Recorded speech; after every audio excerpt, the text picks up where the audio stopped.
사랑하는 사람 18번째 시간입니다. 하나님의 사랑을 받아 하나님의 복된 자녀가 되고 그 사랑에 감사 감격하여 주님께서 명하신 대로 또 주님께서 친히 우리에게 본을 보여주신 대로 이웃을 사랑하는 믿음의 사람들은 과연 어떻게 세상을 살아가야 하는가 하는 그 내용을 오늘 본문은 우리에게 가르쳐 주고 있습니다. 믿음의 사람들이, 사랑받는 사람들이, 또 사랑하는 사람들이 세상을 어떻게 살아야 하는가, 이것은 아주 중요한 일이죠. 이 세상의 사람들이 말하는 그 사랑, 끊임없이 이야기하고 노래하고 그렇게 주장하고 행하는 그러한 사랑과는 전혀 다른 모습입니다. 세상의 사랑은 어떠합니까? 세상의 사랑은 이상합니다. 얼마나 그 세상의 사랑이 잘못되었는지 굉장히 이기적이란 것이죠. 오직 나만 생각하는 것입니다. 나를 중심으로 세상이 돌아가는 것입니다. 상대방이 다른 사람들이 죽어나든 말든 상관없이 나만 평안하면 되고 나만 잘 되면 되고 나를 위해서만 살아야 된다고 그렇게 주장하는 거죠. 그러다 보니 이러한 잘못된 사랑이 어떤 일을 일으킵니까? 죄 없는 사람을 끊임없이 죽이기 시작합니다. 세상이 험악해진다는 것입니다. 오늘 우리가 상상도 못했던, 상상도 못했다 하면 좀 어폐가 있겠습니다마는 생각지도 못했던 이상한 일들이 왜 자꾸만 생기는가? 이게 바로 사랑이 잘못된 결과인 것입니다.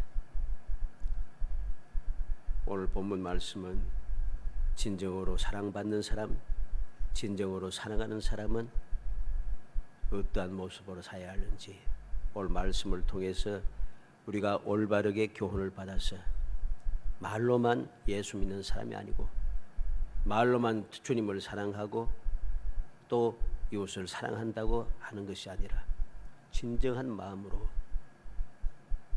주님의 사랑을 받은 사람답게 또 주님의 사랑을 이웃에게 나눠줄 수 있는 사람, 행동으로 말과 행동이 일치하는 사람, 그런 사람이 되어서 어떠한 상황에서도 하나님의 절대적인 사랑을 덧입어 이 험악한 세상에 기적을 체험하며 하나님을 영화롭게 하고 우리의 삶을 복되게 하고 주의 사람들에게 소망의 빛을 비추고 후손들에게 이 놀라운 은혜를 이어받게 하는 정말 행복한 성도이 되시기를 주의 이름으로 축복합니다. 이러한 삶을 살기 위해서 우리는 어떻게 해야 되는가? 먼저 세상이 미워해도 이상히 여기지 말아야 합니다. 세상이 미워하는데 이걸 이해하지 못하고 이것을 받아들이지 못한다는 거죠. 그래서 들이다 싸우기 시작합니다. 오히려 세상과 함께 힘을 합쳐서 이상한 사상을 가진 사람들과 힘을 합쳐서 세상을 뒤집어 엎는 사람들도 많습니다. 이것은 올바른 믿음의 자세가 아닙니다. 사랑이 뒤집어 엎는 게 사랑이 아닙니다. 세상에 혁명을 일으키는 것이 사랑인 줄 착각을 하고 그것이 하나님을 믿는 올바른 믿음의 자세라고 주장하는 사람들,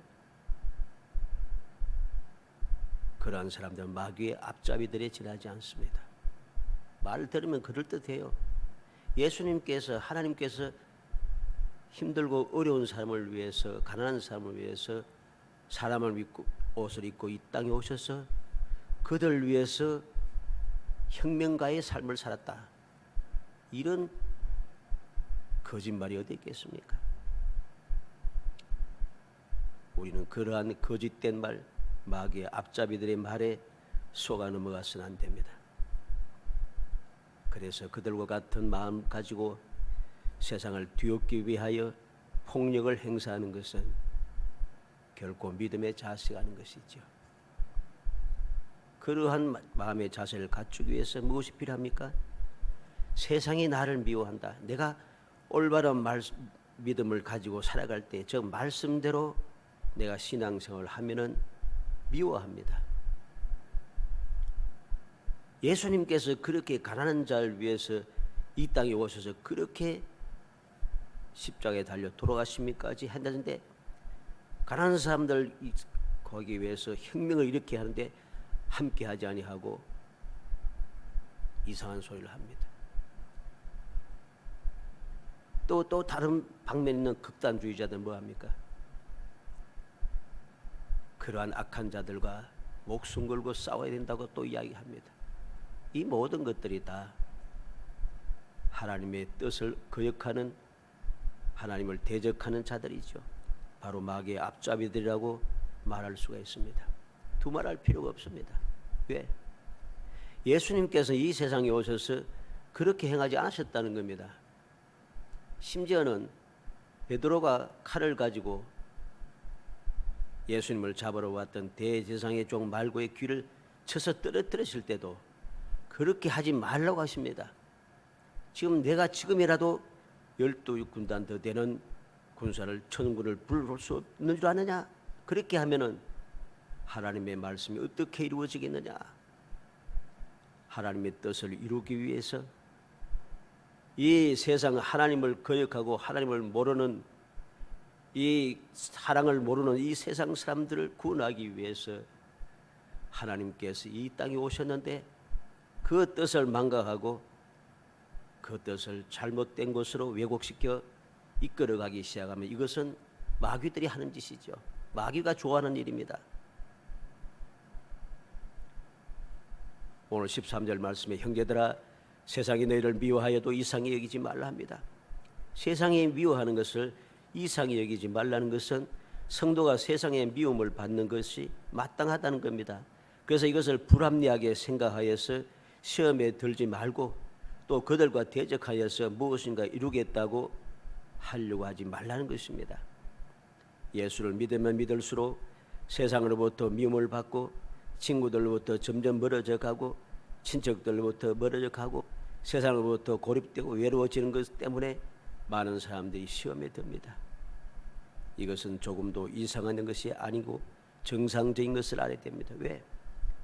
이 세상을 구원하기 위해서 오신 예수님께서도 세상으로부터 많은 미움을 받으셨다는 것입니다. 우리가 생각할 때 세상이라 하면은 믿지 않는 저 세상을 생각합니다마는 주님께서 오셨을 때 어디 오셨습니까? 유대인들 갑니까? 저 이스라엘 땅에 오셨다는 거죠. 주님을 배반하고 대적하고 미워하는 자 누구였습니까? 대제사장들, 서기관들, 바리새인들, 유대인들, 바로 그들이었습니다. 이 말씀을 통해서 세상이 누구인가를 올바르게 알아야 됩니다. 믿지 않는 사람은 당연한 것이고 믿는다고 하면서도 하나님의 뜻을 거역하고 거짓된 삶을 살아가는 그 모든 것이 다 세상이란 것입니다.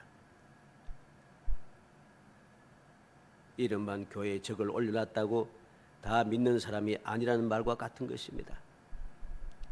그렇기 때문에 세상으로부터 미움받는 것은 믿지 않는 사람들에게만 미움받는 게 아니고 같은 신앙생활 하는 사람들에게도 미움을 받습니다. 왜?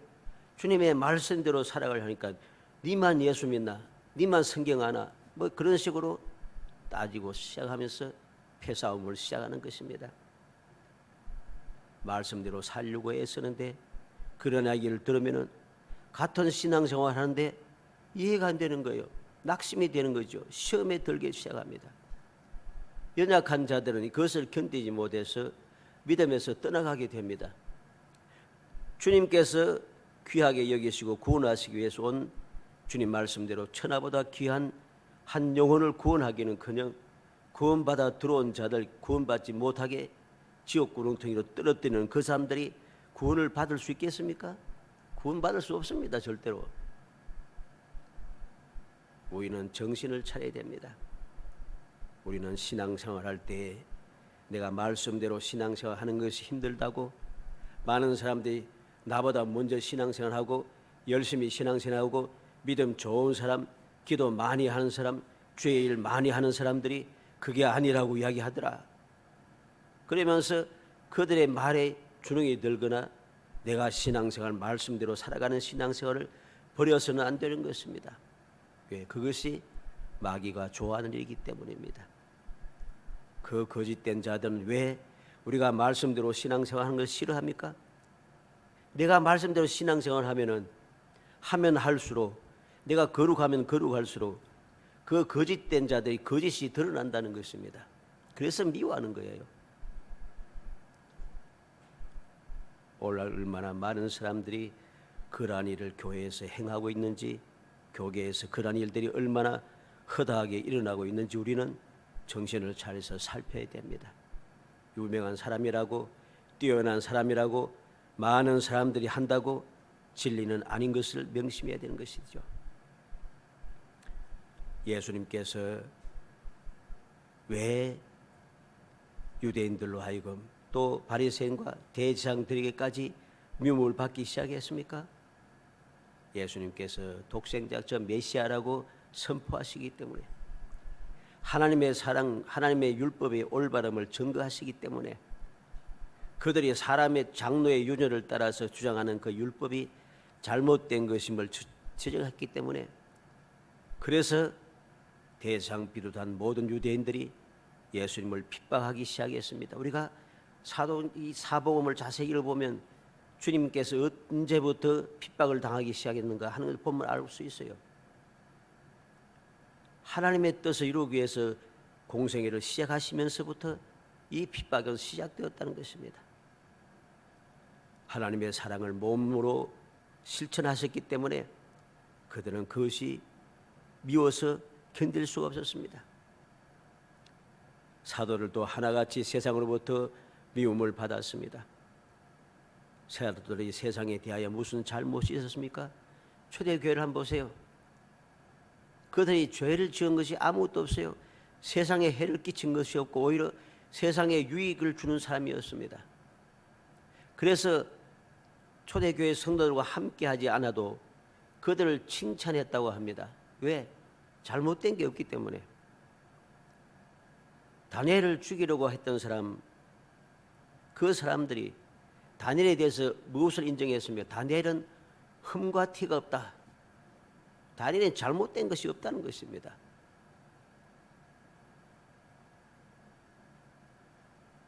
우리는 정신을 차려야 하고 또 올바르게 깨달아야 할 것입니다. 왜 미움을 받는가? 우리가 하나님의 자녀가 되었기 때문에 그들과 신분이 달라졌습니다. 신분이 달라지니까 그 사람들이 미워할 수밖에 없는 것이죠. 요한복음 15장 19절 21절에 너희가 세상에 속하였으면 세상이 자기의 것을 사랑하는 것이나 너희는 세상에 속한 자가 아니요 도리어 내가 너희를 세상에서 택하였기 때문에 세상이 너희를 미워하느니라.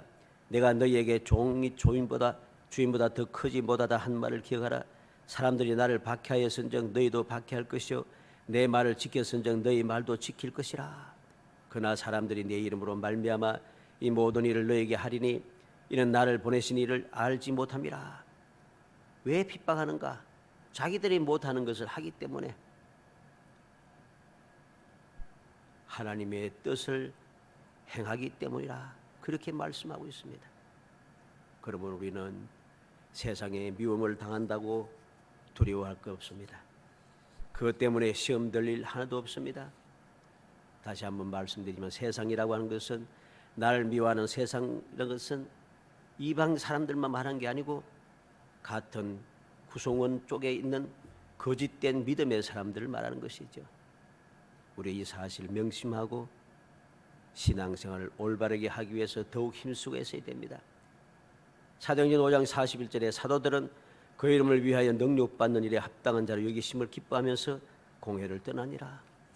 오히려 미움을 당하는 것을 기뻐했다는 것입니다. 우리들도 이러한 시험 받을 일이 생겼을 때에, 미움을 받을 때에 그것 때문에 시험 들지 말고 오히려 기뻐해야 합니다. 주님의 말씀대로 주님께서 고난을 당하셨듯이 나도 주님처럼 고난을 당하는구나. 사도들이 능력받는 일에 합당하게 여김을 받은 것을 기뻐하듯이 나도 기뻐할 수 있어야 됩니다. 이 믿음이 올바른 믿음이고, 이러한 믿음의 생활을 하는 사람이 하나님을 사랑을 올바르게 받아 누리는 신실한 성도인 사실을 알아야 됩니다. 하나님의 사랑을 받은 내가, 하나님의 사랑을 받은 자로서의 그 역할을 감당하지 못하면은 이건 올바른 믿음이 아닌 것이죠. 예수님께서 이 땅에 오셔서 공생애를 시작하시기 전에 모든 의를 이루시기 위하여 세례 요한에게 세례를 받으셨습니다. 무슨 일이 났습니까? 하늘 문을 열리고 하나님의 음성이 들렸습니다. 이는 내 사랑하는 아들이라, 내가 기뻐하는 자라. 하나님 아버지께서 사랑하고 기뻐하시는 주님을 유대인들은 싫어하고 미워하고 핍박하더라는 것입니다. 그러므로 우리도 하나님의 사랑을 올바르게 받은 온전한 믿음의 사람이라면 당연히 미움을 받을 수밖에 없음을 우리는 깨달아야 하는 것입니다.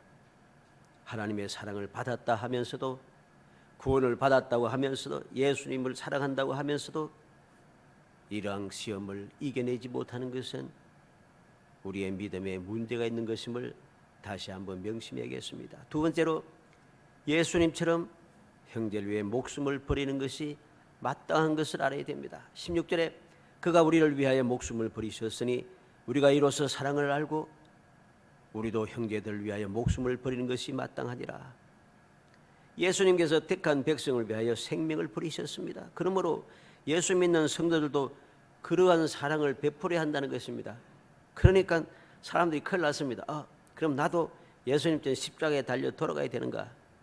이 말은 그렇게 목숨을 버리는 그런 말을 하는 게 아니고, 이 죽음이란 것이, 목숨을 버리는 것이 어떤 의미인가를 알아야 됩니다. 예수님께서 우리 죄를 사하고 구원하시기 위해서 어떻게 하면 죄 사함 받고 구원받아 하나님의 자녀가 될 수 있는가 하는 그 복음을 우리에게 전하셨죠. 그 복음을 전함으로 주님께서 십자가에 달려 돌아가셨습니다. 초대교회 성도들, 사도들이 왜 순교를 당했습니까? 이 복음을 전하다가 순교를 당한 것입니다. 여기서 말하는 목숨을 버린다는 것이 바로 그것입니다. 내가 복음을 전하다가 목숨을 빼앗기도 순교를 당해도 두려워하지 않는 것. 주님께서 나를 구원하기 위해서 목숨을 버리셨는데 나도 당연히 주님을 위해서라면 목숨을 버릴 수 있는 것, 이게 정상적인 믿음의 자세인 것입니다. 우리가 올바르게 이 목숨을 버린다는 것이 무엇인가를 알아야 됩니다. 오늘도 이러한 믿음을 가진 신실한 믿음의 성도들이 온 세상에 나아가서 오늘도 순교를 하고 있습니다.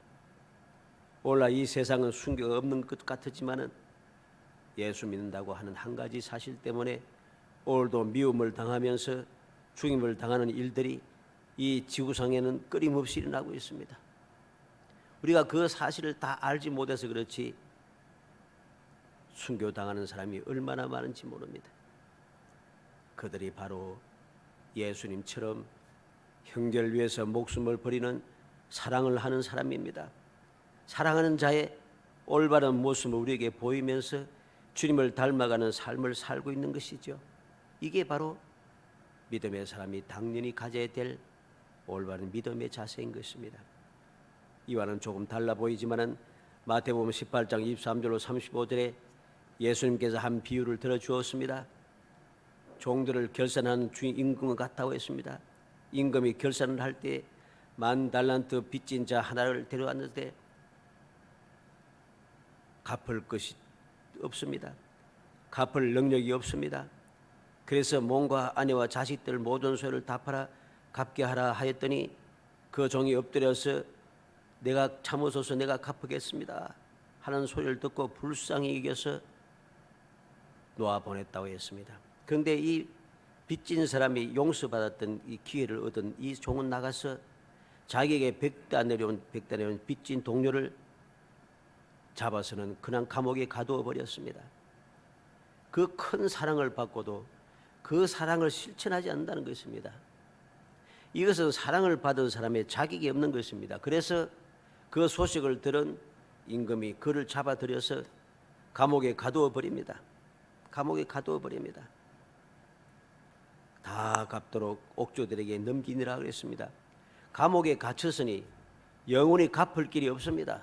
갚기 위해서는 세상에서 무엇인가 일을 할 수 있어야 되는데 일할 자격이 벌써 박탈되었잖아요. 감옥에 갇혀버렸으니. 사랑을 받고도 사랑을 베풀 줄 모르는 사람은 모든 기회를 상실하는 것과 같다는 것입니다. 주님께서 비유를 들어주시면서 올바른 믿음이 무엇인가를 우리에게 가르쳐 주신 거죠.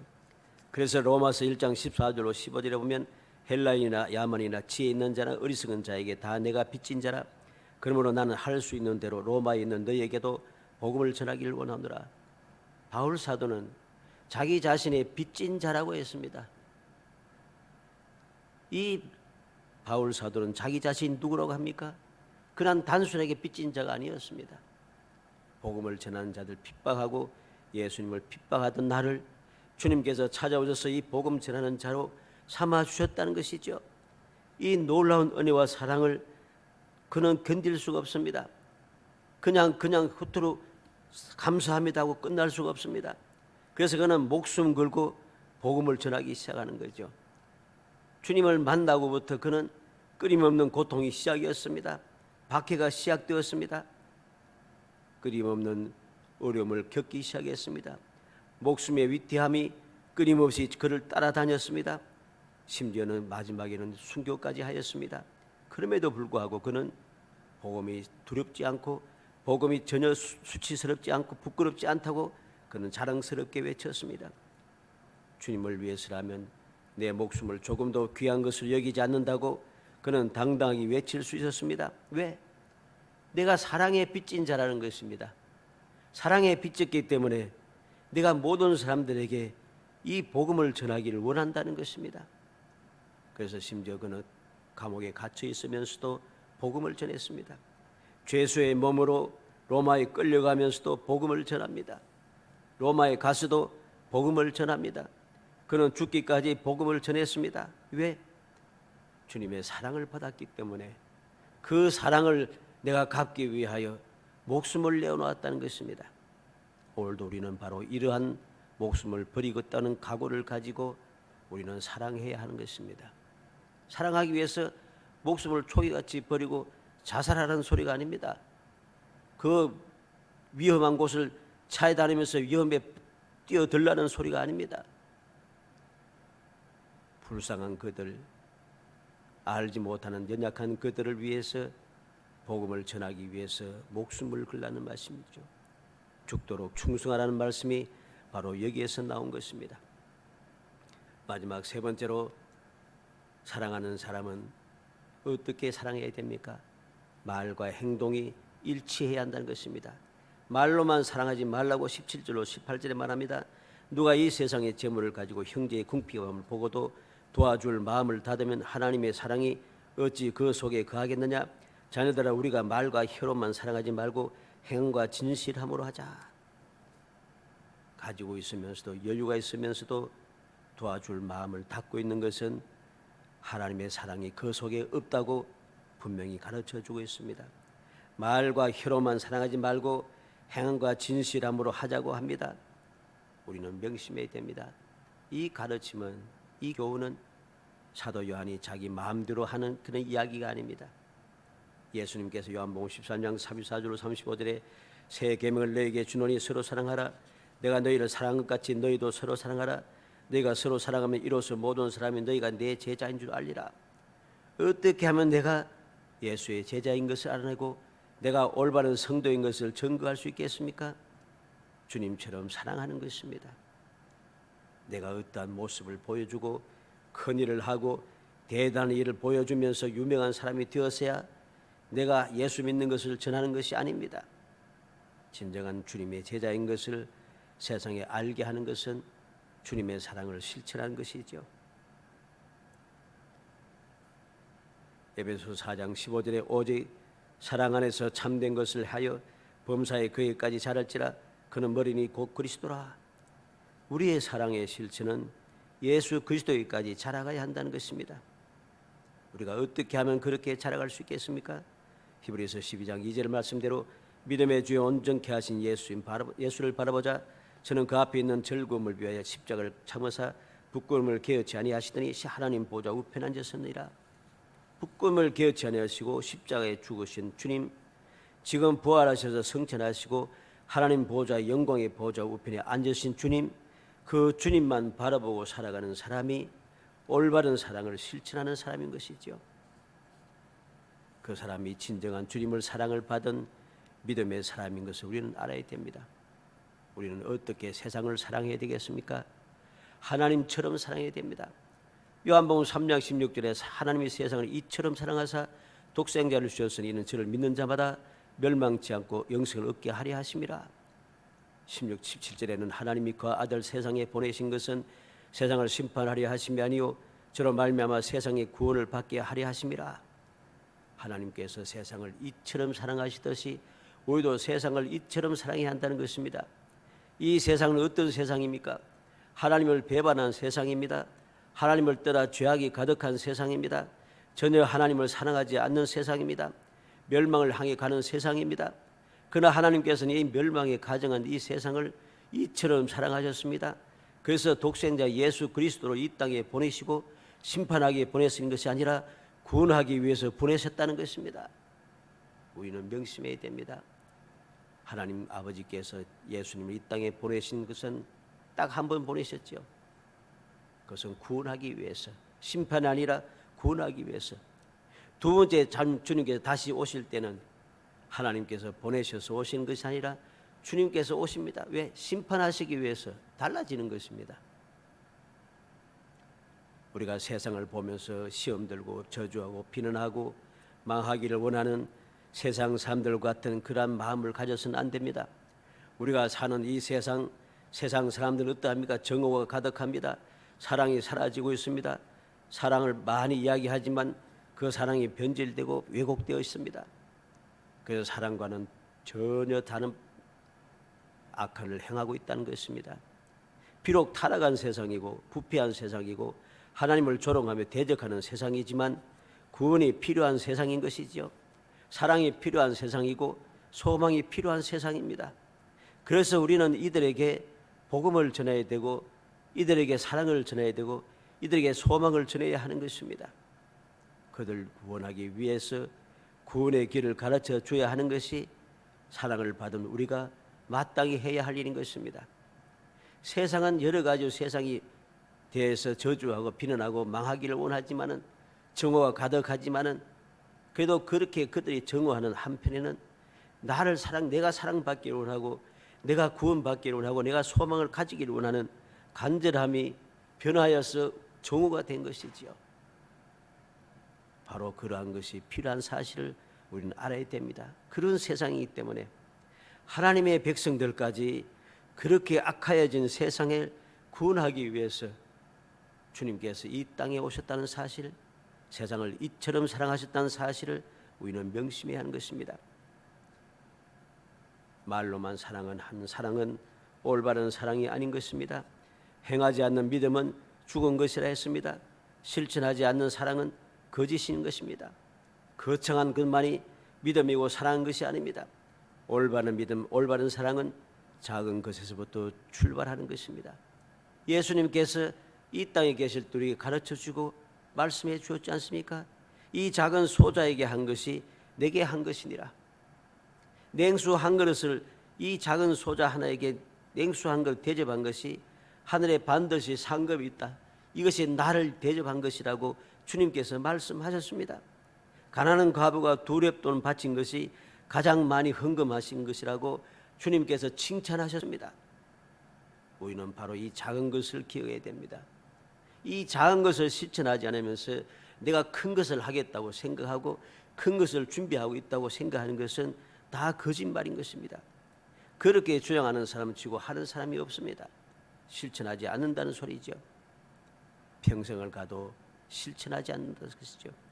작은 것을 실천하지 않는데 큰 것을 어떻게 실천하겠습니까? 작은 것을 사랑하지 못하는데 더 큰 것을 사랑할 수가 없습니다. 우리는 말씀을 통해서 초대교회에 어떠한 사람들이 이 사랑을 실천했는지 말씀을 통해서도 봅니다. 사도행전 9장 36절로 39절에 보면 다비다라고 하는 여인을 보게 됩니다.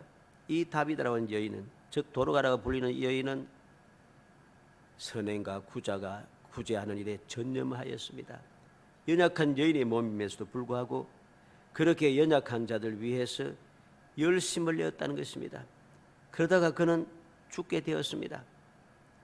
죽게 된 것을 보고 주위에 많은 과부들이, 어려움을 당했던 사람이, 도움을 받은 사람들이 눈물로 흘리면서 그를 위하여서 베드로 사울을 청하게 되는 것이죠. 그리고 이 여인은 다시금 살아나는 놀라운 기쁨, 놀라운 복을 받게 되는 것입니다. 우리는 사도행전 10장 1절 2절 말씀에서 고넬료를 보게 됩니다. 이 고넬료는 이방 사람이었지만은, 로마의 백부장이었지만은 그는 이 사랑을 실천한 사람입니다. 그래서 그 구제와 그 기도가 하나님께 상달되었다고 하나님께서 직접 천사를 보내셔서 이 고넬료에게 알려주시고, 이 고넬료에게 올바른 주님의 그 은혜를 누리게 하기 위하여서 베드로가 어디에 있는지 가르쳐주고 베드로를 청하여서 복음을 들으라고 말씀해 주는 것이죠. 우리는 사도행전 11장 24절에 바나바를 보게 됩니다. 이 바나바는 착한 사람이요 성령과 믿음이 충만한 사람이라고 했습니다. 바로 이러한 사랑이 올바른 사랑이고, 이 사랑을 실천하는 사람이 올바른 믿음의 사람인 것입니다. 우리는 결코 큰일을 하기 위해서, 형식적으로 무엇인가 보이기 위해서 행해서는 아니 됩니다. 가룟 유다는 주님을 팔아버렸습니다. 왜? 은 30 때문에, 자기의 욕심이 세워지지 않았기 때문에. 아나니아와 삽비아는 사도행전 5장 1절로 11절에 보면 다른 사람과 하는 것처럼 하기 위해서 다른 사람들 보기에는 자기의 재산을 팔아서 가지고 오긴 했는데 다 바치는 것이 아까워서 일부를 감추었습니다. 욕심이 생겼다는 거죠. 아무도 재산을 바치라고 말하는 사람이 아무도 없습니다. 그런데 다른 사람 하는 거 보고서도 나도 저렇게 이름을 내기 위해서 한번 실천하려고 했는데 실천이 안 되는 거예요. 결국은 그것이 그로 하여금 망하게 만들었다는 것을 알아야 됩니다. 사랑하는 성도 여러분, 우리는 사랑받는 사람이고 우리는 사랑하는 사람이 되어야 할 사람입니다. 사랑받는 나는 어떻게 신앙생활을 해야겠습니까? 미움을 당한다고 이상히 여기지 말고, 시험 들지 말고, 내가 주님처럼 올바른 길로 내가 가고 있구나, 주님의 계신 곳을 향하여 지금 내가 제대로 가고 있구나, 내가 주님의 가르침대로 제대로 살고 있구나, 이 사실 기뻐하면서 우리의 그 신앙생활을 끝까지 이어가야만 합니다. 예수님처럼 우리가 주님을 알지 못하는 그 불쌍한 사람들 목숨을 구원하기 위해서 목숨 걸고 죽도록 충성해야 합니다. 순교를 각오하고 복음을 전하는 사람이 되어야 한다는 것입니다. 그리고 말로만 하는 것이 아니라 말한 것을 작은 것에부터 실천하는 사람이 되어야 됩니다. 이것이 바로 올바른 사랑을 받은 사람이고, 사랑을 제대로 받은 사람이고, 사랑이 무엇인가 제대로 깨달은 사람이고, 올바른 사랑을 하는 사람인 것을 우리가 명심해야 할 것입니다. 간절히 소원하기는 우리 모든 성도들이 어찌하든지 세상의 사람들 보는 것이 아니라 오직 주님만 바라보고 앞서간 믿음의 선진들을 바라보면서 그 믿음을 증거로 삼아서 주님 가신 그 길을 따라가고, 주님 가르침을 순종하며 따라가고, 주님을 본받아서 따라가서 제자들처럼 기뻐하고 앞서간 성도들처럼 그렇게 죽도록 충성하여서 이 험한 세상 살아가는 동안에 사랑받는 사람답게 우리를 사랑하시는 주님께 인정을 받고 더 큰 사랑을 주님께로부터 부여받으며 끊임없이 이 세상을 기적의 삶으로 이어가는 정말 행복하고 능력 있는 성도가 되시기를 주의 이름으로 축복합니다.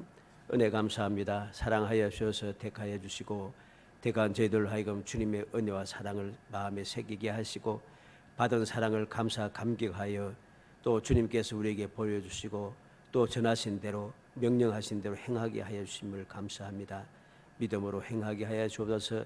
사랑받은 사람답게 사랑을 베풀게 하여 주시기 원하며 올바른 사랑을 베풀어서 주님께 인정받게 하여 주시고 주님께 주시는 그 귀한 복을 끊임없이 받아 누리며 이 험한 세상에 기적의 삶을 이어가고 하나님을 영화롭게 하며 저희의 삶을 복되게 만들고 주의 사람들에게 소망을 주고 후손들에게 이 복을 이어받게 하는 행복한 신앙생활을 할 수 있도록 은총을 베풀어 주옵소서. 예수님의 이름으로 기도합나이다. 아멘.